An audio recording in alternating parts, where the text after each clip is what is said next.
There is a lot of pressure in this kitchen. I don't like to cook that way. This MasterChef appearance, we're finally seeing it. And let me tell you, it just gets worse. There were moments from filming that won't be aired due to Yao and Markle's personality differences. Meghan Markle made one of the co-hosts cry. Brace yourselves. Brace yourselves. The Sussex circus from Australia continues a few months later. Meghan Markle entered the MasterChef Australia kitchen expecting another glossy step in her lifestyle comeback.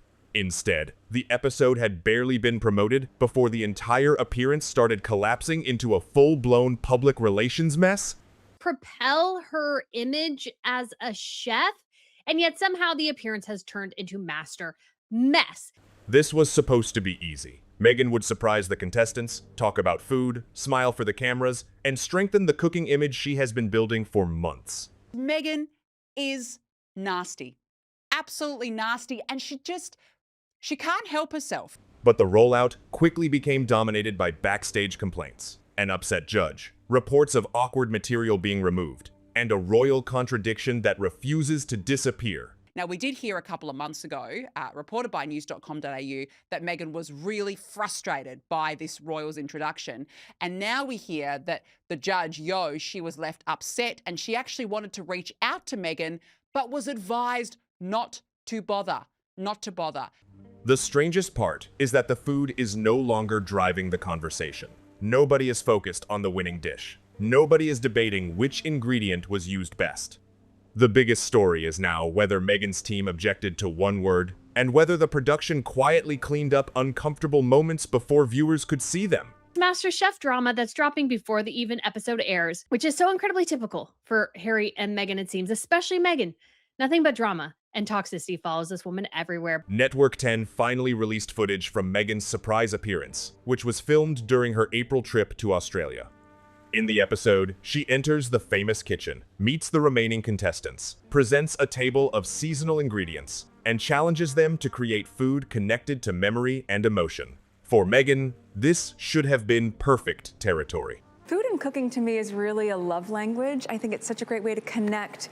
It's something that can feel sentimental and meaningful, and it's how I show my nurturing and love for my friends, family, and my kids.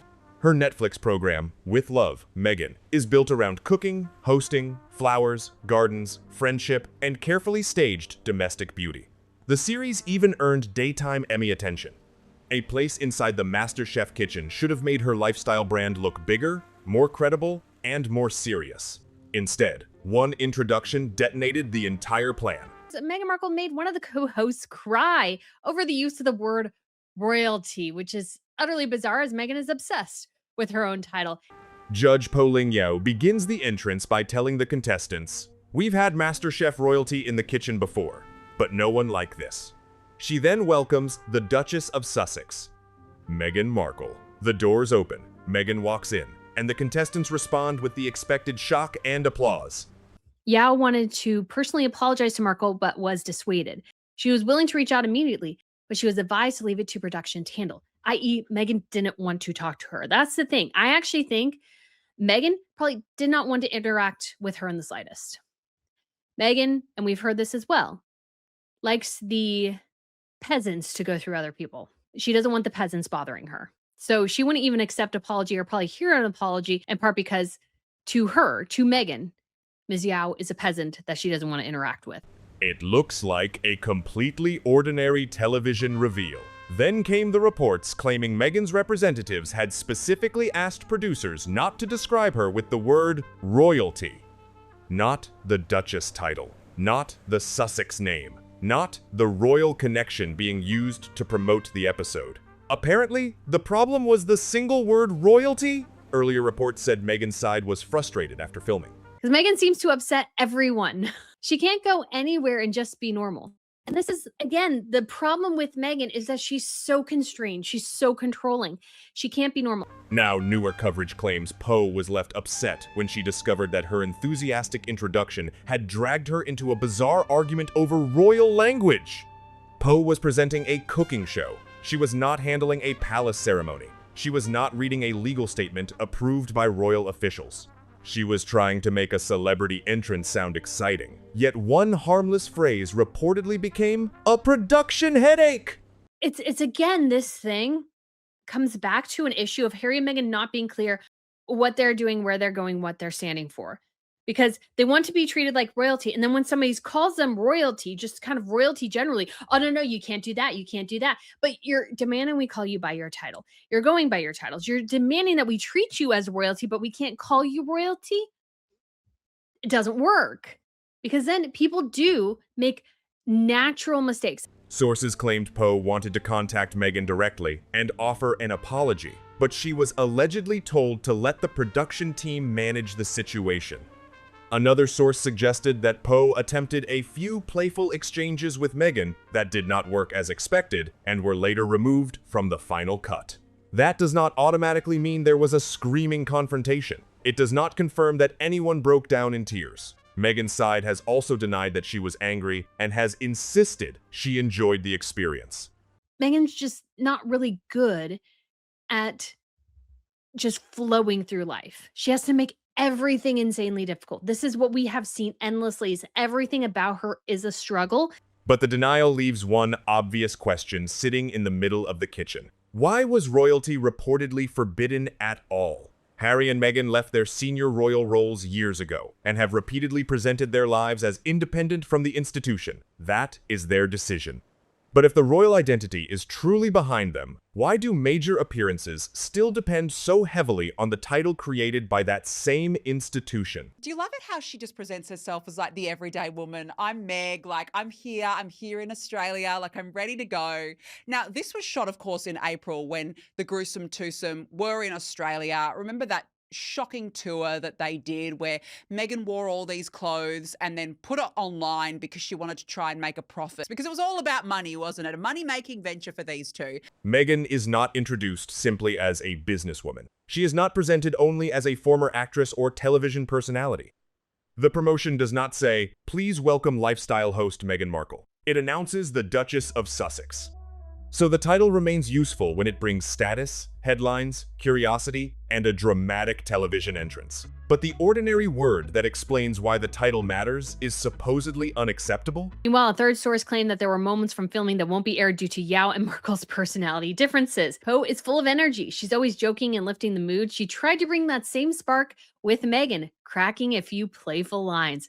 But not all of it landed as intended. That is not a clean rebrand. That is a public relations trap. Poe appears to have stepped into that trap while doing nothing more than her job. She tried to build excitement, and she reportedly ended up feeling responsible for violating a rule that most viewers would never have guessed existed. This contradiction explains why the controversy has become larger than the episode. People understand keeping a title. They understand giving one up. The judge unintentionally introduced Meghan as royalty during her guest appearance, despite Meghan and her team instructing producers not to use that word. But you call her the Duchess of Sussex. Just go by Meghan. What confuses them is using the Duchess label as the central attraction while objecting when somebody openly connects it to royalty. You cannot advertise a royal title, stage the entrance around that title, and then behave as though the word royalty appeared from nowhere. The network has also promoted this appearance as something much bigger than a normal celebrity cameo. Reports have described it as one of the most discussed television moments in recent memory. Meghan Markle needs to give up on this dream on somehow having a chef career or something and try to do something that's a little bit more in her wheelhouse. Will MasterChef get an Emmy for this as well? I don't know. We're about to find out. Coverage repeatedly mentions Meghan's Netflix series, her food image, and the award attention surrounding With Love, Meghan. That kind of buildup creates danger. When a network tells viewers that a guest appearance is historic and unforgettable, the footage must deliver more than a famous person walking through a door. The audience expects a real television moment. Meghan had invited herself onto MasterChef Australia as a guest. It's not just etiquette, it goes to self-respect. These two don't have any. It's clear. Just my opinion. Yet the most memorable detail so far is not an extraordinary dish or a brilliant piece of culinary advice. It is a dispute over an introduction. That is why the rollout already feels like a disaster. The story is incredibly easy to understand. Even people who never watch royal coverage can hear Duchess of Sussex. Hear the complaint about royalty and immediately notice the contradiction. They have deliberately positioned the camera beneath Meghan, below, so that we, the viewers, are looking up at her as if in awe. But knowing the Australians, I'm going to guess that this is a troll. This is a troll. Once that contradiction becomes visible, every polished shot starts looking different. The grand entrance appears more calculated. The applause sounds more manufactured. The title feels less like background information and more like the entire reason the appearance exists. Instead of separating Meghan from palace drama, MasterChef has somehow carried palace drama directly into the kitchen. And the introduction is not the only part being attacked. I find it fitting the thumbnail they chose for this because she's doing this. She's doing this. Like the manic expression and the fakery there. You can feel it just in that expression. It's almost as if they are subtly shading her, which I think they are. The new promotional clips have been savaged by critics who say Meghan looks overly rehearsed, painfully controlled, and desperate to sell a lifestyle persona that does not feel natural. In one clip, Meghan explains that food and cooking are a love language.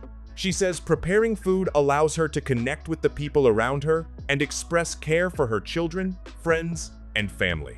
There is a lot of pressure in this kitchen. I don't like to cook that way. I like to cook in a really relaxed fashion. So all I could say to the competitors was to just remember to have fun, to keep a sense of humor about it, and to cook from the heart. It is soft, sentimental, and perfectly matched to the message of her Netflix show. It is also exactly the kind of polished language viewers have heard from Meghan many times before. Every object becomes symbolic. Every meal becomes emotional. Every small domestic action must represent nurturing, healing, friendship, or connection. Even a table covered with vegetables arrives with a speech about love. Just remember to have fun, to keep a sense of humor about it, and to cook from the heart. Oh, what wonderful advice, Meghan. Thank you so much for that. Yes, cook from the heart. Is this the same cooking like you do, Meghan, when, when you're cooking your dog biscuits or when you're teaching us how to make jam? Is that what we're talking about here? Or when you're sitting around a table telling us how to make Christmas crackers and how people in the UK cross their arms and crack their crackers? Is that what we're referring to? There is nothing wrong with seeing food as emotional, but this is MasterChef. The contestants are working under pressure, racing against time, and trying to survive near the end of a major competition. They are not preparing a relaxed Montecito lunch while cameras glide across flower arrangements. Meghan openly says she dislikes cooking under pressure and prefers a calmer approach. She advises the contestants to enjoy themselves, keep their humor, and cook from the heart. It sounds lovely, but what are they supposed to do with it? Oh my gosh. We got to have honey, strawberries. Thankfully, no as ever products. Honestly, they don't look that engaged. They're like, oh, whatever. We have to deal with this woman who just doesn't know anything about cooking. The clock is moving. Their plates will be judged. A broken sauce, burned protein, or poor decision could end their run. Cook from the heart will not repair a split emulsion with minutes remaining.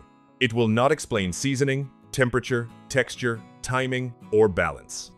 This was Meghan's chance to demonstrate that her food identity had depth. She could have offered one sharp observation about acidity, technique, heat, or how the contestants might combine the ingredients. Instead, the promotional material gives viewers another lifestyle slogan. During a tour of the pantry, she spotted a Meghan signature item. Some edible flowers. Edible flowers. Love that. A wine. It's so dumb. I hate the flower sprinkles. It's so dumb. It's so stupid. And then the entertainment reporter really tries to push this home here. As contestant might include them, as Meghan often did on her show. Flower sprinkles, if we must. You do not. The full flower sprinkles thing, guys, is just so... It's just such weak sauce. Then the camera turns to Meghan's ingredient selection. The table includes lemons, citrus, macadamia nuts, Australian honey, Brussels sprouts, and other seasonal products. When Brussels sprouts appear, Meghan proudly announces that her children eat them. The reaction makes the comment sound like an astonishing family achievement. It is a harmless remark, but the promotion is working so hard to make Meghan relatable that even a sentence about vegetables becomes part of the performance. My kids eat Brussels sprouts. there aren't many other parents who could truthfully say their kids eat Brussels sprouts, but there are probably plenty keen to see just how Meghan fares in the high-pressure kitchen. Is that really the great human moment the audience was waiting for? Meghan then notices edible flowers, an item closely connected to the visual style of her own series. She calls them flower sprinkles and reacts with immediate excitement. Naturally, if one object could summarize Meghan's lifestyle image, it might be an edible flower. It photographs beautifully, looks delicate, and turns an ordinary plate into something designed for social media. Critics argue that this is exactly the problem. My kids eat Brussels sprouts. That's impressive. So she has to get, it's really funny, guys. She has to show off, go, my kids eat Brussels sprouts. Meghan, you admitted in the magazine, you just have a bunch of stuff in the freezer for the kids. You even do the freezer waffles for them. And we actually saw that because you made a big deal about making waffles for yourself in a waffle maker and clearly gave your kid Eggos. So I'm not doing this to criticize. There's nothing wrong with doing frozen chicken nuggets, frozen waffles. Like, I understand a mom is busy, but part of the point for Meghan and part of what she's trying to sell is that she loves being in the kitchen and cooking. And I just don't get the sense of that. The appearance offers endless talk about presentation, emotion, family, flowers, and meaningful connection, but far less evidence of serious culinary knowledge. That criticism may be aggressive, but the footage practically invites it. Meghan is appearing on one of the world's largest cooking franchises, surrounded by professional judges and highly skilled competitors. Viewers are entitled to expect more than attractive ingredients and warm phrases. This appearance matters because Meghan is not visiting as a random celebrity. She is using MasterChef to reinforce a larger commercial identity based on food, entertaining, and lifestyle content. Well, here we go, ladies and gentlemen. The promo for Meghan Markle's long-awaited appearance on MasterChef Australia has just been released ahead of its air date. And let me tell you this, it is just as nauseating and as diabolical as you can imagine. Standing inside that kitchen gives her borrowed authority. It places her beside genuine culinary talent and suggests that the cooking persona from her Netflix show belongs in the same conversation.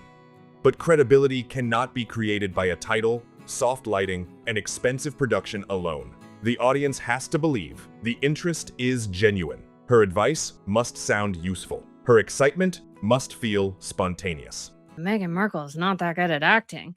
The moment viewers sense that every reaction has been planned, the whole image begins to break apart. That is already happening online. Reactions to the teasers have called the footage awkward, fake, and cringeworthy. Some viewers say Meghan sounds scripted.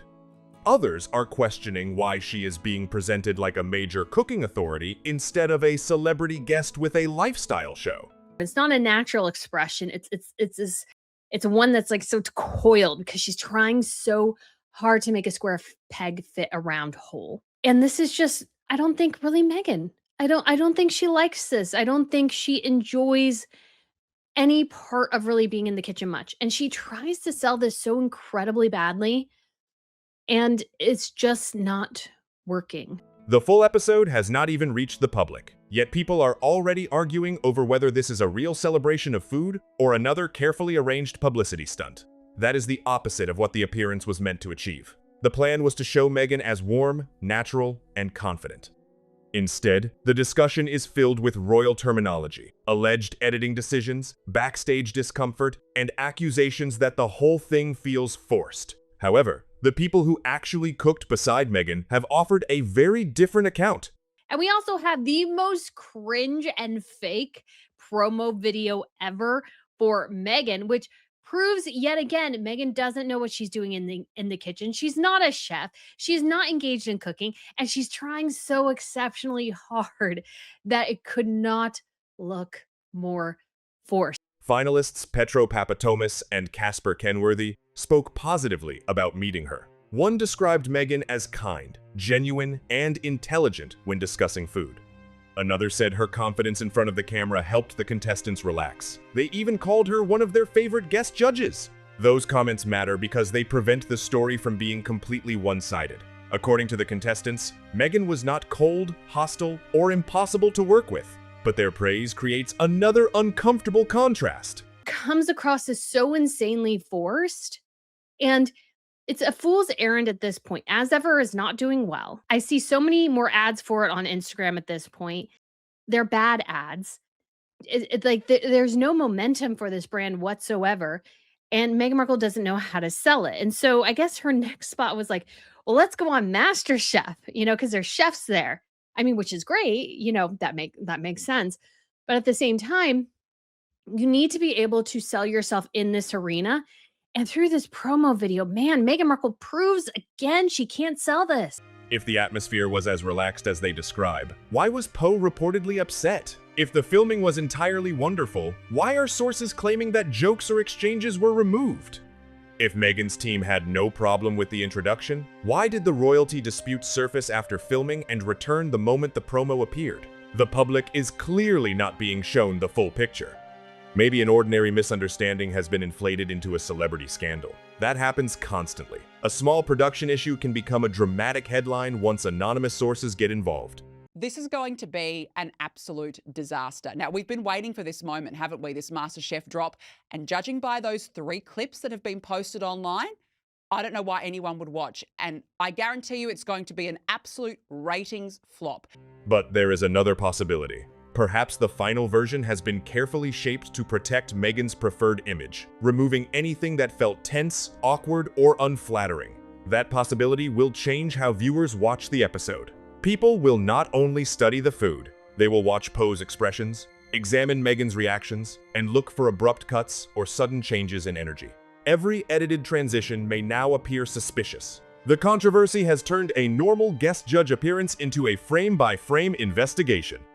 That may be the largest backfire of the entire rollout. Producers wanted curiosity about a glamorous surprise. Now, some viewers will tune in mainly to search for the scenes they believe were hidden. Here we go. I loved it. I'm surprised I didn't have some of Meghan's jam on display while they were at it. The wording of the challenge could create even more questions. Reports have said contestants were asked to prepare a dish fit for a duchess. Once again, Meghan's royal title is not being minimized. It is being used as the central theme of the event. So the same episode allegedly avoids royalty while building an entire challenge around the Duchess label? That makes no sense! You cannot promote a dish fit for a duchess and then treat MasterChef royalty as a serious offense. Either the Royal Association is part of the marketing, or it is not. This confusion appears in nearly every Meghan reinvention. She wants to be viewed as independent, but the royal connection still generates the fastest attention. Was reportedly very frustrated by Yao's remark, which in turn upset the judge. It wasn't about Meghan personally, the insider claimed. Poe felt like she had been unintentionally drawn into royal protocol issues she never intended to be part of.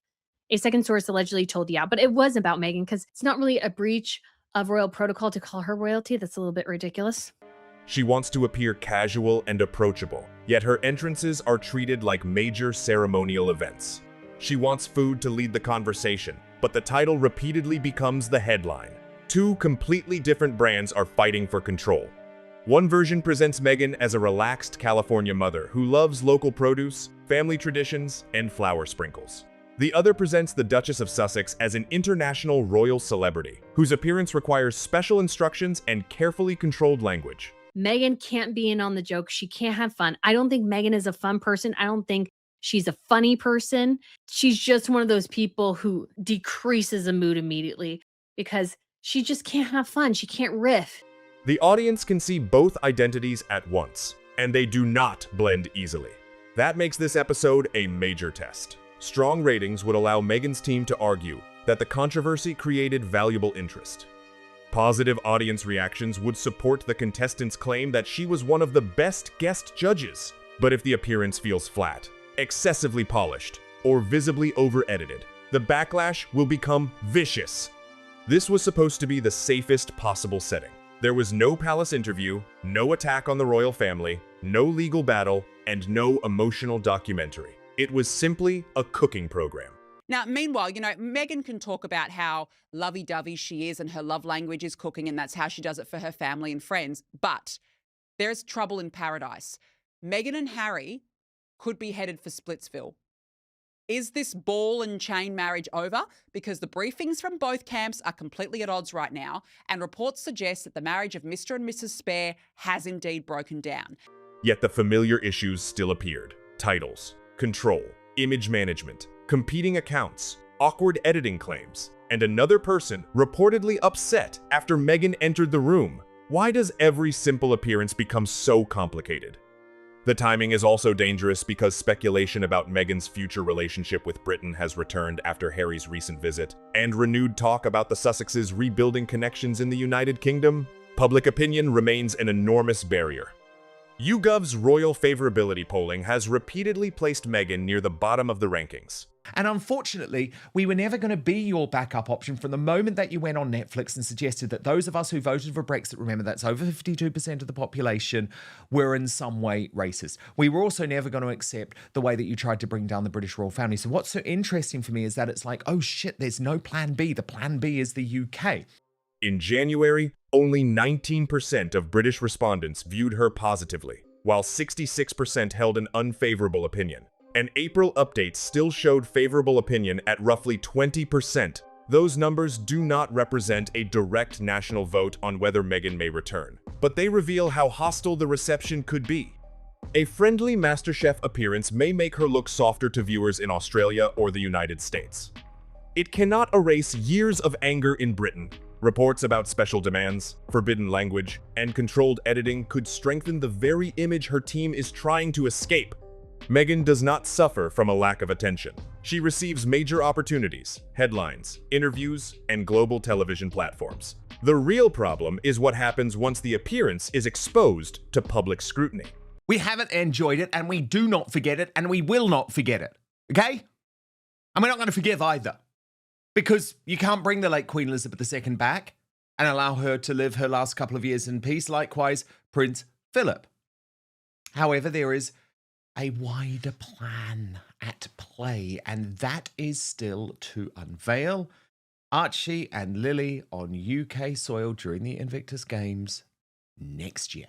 Will the complete episode prove the critics wrong? Will viewers see a warm guest judge who connects naturally with the contestants? Or will the polished final edit make the entire performance seem even more artificial?